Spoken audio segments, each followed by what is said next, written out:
इन्होंने कहा आपको अच्छा लगा और मैं मुसलमान हूं, ऐसी कोई बात नहीं है। आप बहुत अच्छी लग रही हैं। कभी चोटी में तो कभी दाढ़ी में अच्छे लगते हैं, कभी चोटी में तो कभी दाढ़ी में अच्छे लगते हैं, कभी नाव में कभी गाड़ी में अच्छे लगते हैं। दुपट्टे, बुरके, हिजाब, ये पुरानी बातें हैं। सबिया जी आप तो बजाना वालों को साड़ी में अच्छे लगते हैं। बढ़िया काम है, क्या लेना देना अपने को इन सब से। और ये कहना चाहूँगा कि आज विवाह के मंडप सजाएं, आज विवाह के मंडप सजाएं। शमशान की बात कल कर लेंगे। आज विवाह के मंडप सजाएं, शमशान की बात कल कर लेंगे। आज उत्थान के गीत गाएं, अवसान की बात कल कर लेंगे। अरे बाबा का राज है और गंगा दशहरे का मौका, बाबा का राज है, गंगा दशहरे का मौका। आज बुलडोजर की बात करें, हिंदू मुसलमान की कल कर लेंगे। हमें क्या लेना देना इन सब चीजों से, आनंद लेना है।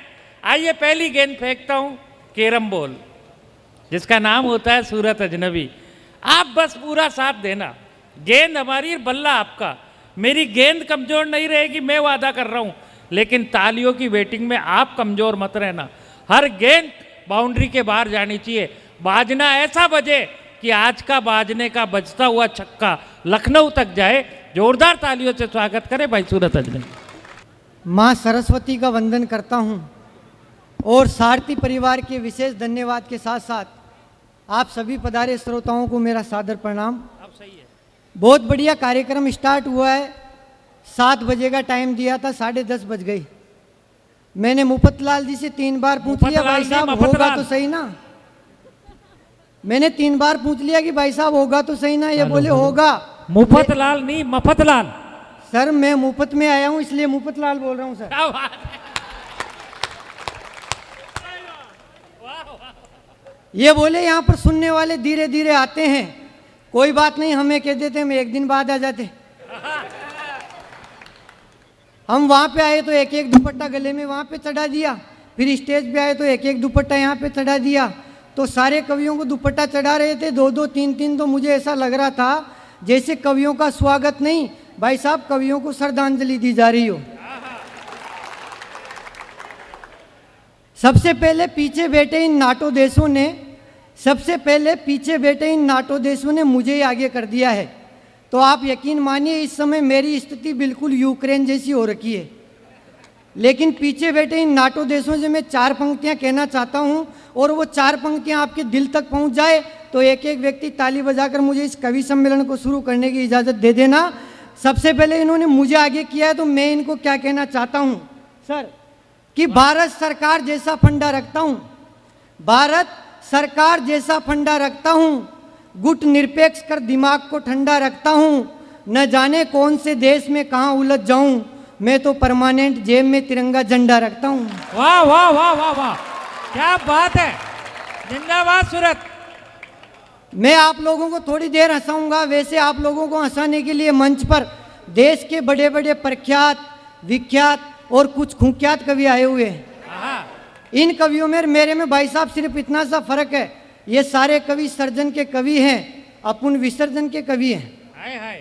हाँ, इसलिए भी आप लोग मुझे ध्यान से सुनना, क्योंकि इन कवियों में से किसी ने 1 देश की यात्रा, तो किसी ने 2 देश की यात्रा, तो किसी ने 20 देश की यात्रा कर रखी है।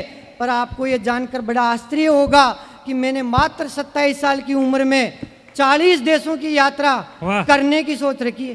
क्या बात है, सोच रखी है। हाँ, पर कोई लेकर तो जावे। ये लोग मुझे ले जाना नहीं चाहते तो मेरे अंदर भी स्वाभिमान है, मैं भी जाना नहीं चाहता।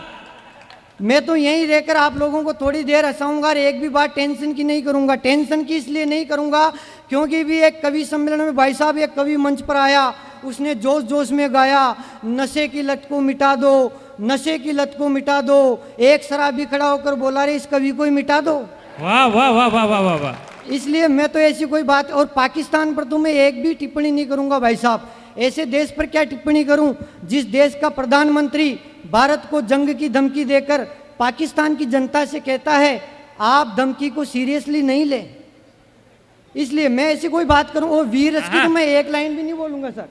वीर रस की तो मैं एक लाइन भी नहीं बोलूंगा। वीर रस में क्या होता है, वीर रस का कवि आते ही इतनी जोर शोर से खतरनाक बातें करता है कि सुनने वाला बेचारा पहले ही डर जाता है। वीर रस का कवि आते ही कहता है मैं खून से कविताएं लिखता हूं। बाबूजी मैं तो स्याही से ही लिखता हूं। नहीं, जो चीज है ही नहीं उसका रिस्क कौन उठावे। हाँ ये अलग बात है, कभी कभी मुझे ज्यादा गुस्सा आ जाता है ना तो लाल पेन से लिख लेता हूं। आए है इसलिए मैं तो ऐसी कोई बात करूंगा ही नहीं। आप लोग मुझे बहुत ध्यान से सुनना, इसलिए सुनना क्योंकि मैं बहुत आइडियोलॉजी कवि हूं। अभी गई बार मेरे 12वीं कक्षा में मेरिट में आने में 60% ही कम थी। हाँ बता रहा हूँ, बचपन से आइडियोलॉजी हूँ और मेरे आइडियोलॉजी होने के एक एक प्रमाण आप तक पहुँचा रहा हूँ।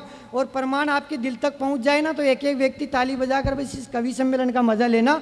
मैं बचपन से आइडियोलॉजी हूँ, एक एक प्रमाण आप तक पहुँचा रहा हूँ भाई साहब। अभी थोड़े दिन पहले मेरे गाँव में बहुत बड़े सेठ जी की बच्ची की शादी थी सर, तो उन्होंने मुंबई से कैटरिंग वालों को बुलवाया, एक से बढ़कर एक खाने का सामान बनवाया, लेकिन हमारे सिंगल इनविटेशन भिजवाया।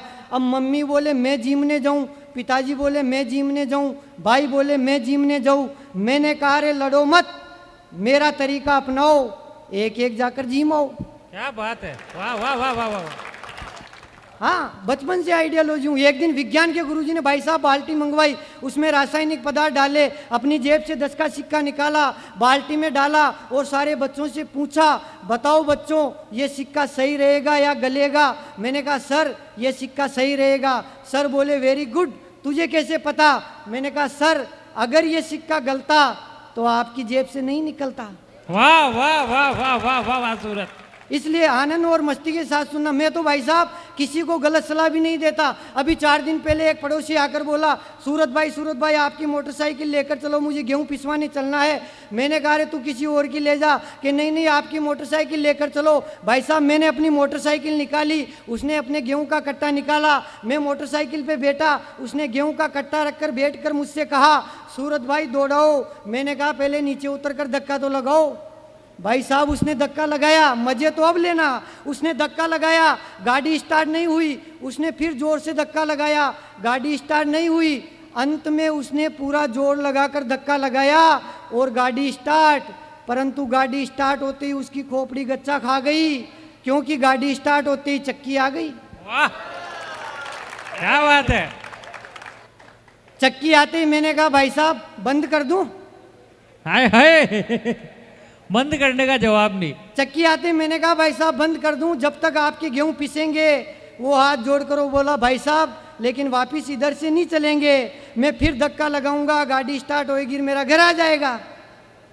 इसलिए आप लोग मुझे बहुत ध्यान से सुनना, बता रहा हूँ बचपन से आइडियोलॉजी हूँ हर विषय के अंदर, हर सब्जेक्ट के अंदर, सिवाय स्वास्थ्य शारीरिक शिक्षा को छोड़कर। लग भी रहा होगा कई लोग तो मेरा शरीर देखकर ऐसे सोच रहे हैं ये कवि तो बीपीएल का कवि दिखे।